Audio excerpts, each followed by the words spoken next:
Dans le cas du conflit en Ukraine, une solution raisonnable peut être trouvée.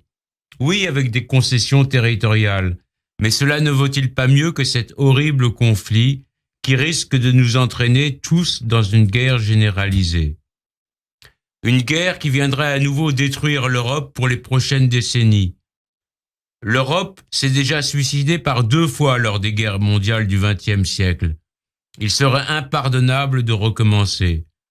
Il faut pour l'Europe, et notamment pour la France et l'Allemagne, œuvrer pour trouver un compromis aussi juste et raisonnable que possible pour arrêter cette guerre porteuse de mort pour ceux qui la font et porteuse de misère pour les populations européennes et mondiales qui en subissent et en subiront de plus en plus les conséquences.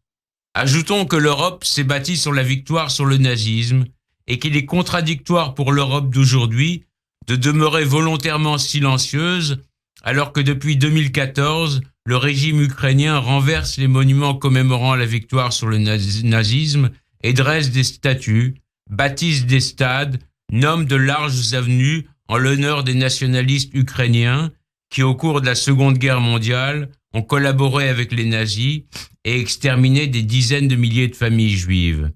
Cette vérité ne pourra être étouffée indéfiniment et le problème devra être réglé si l'Ukraine désire rejoindre l'Union européenne.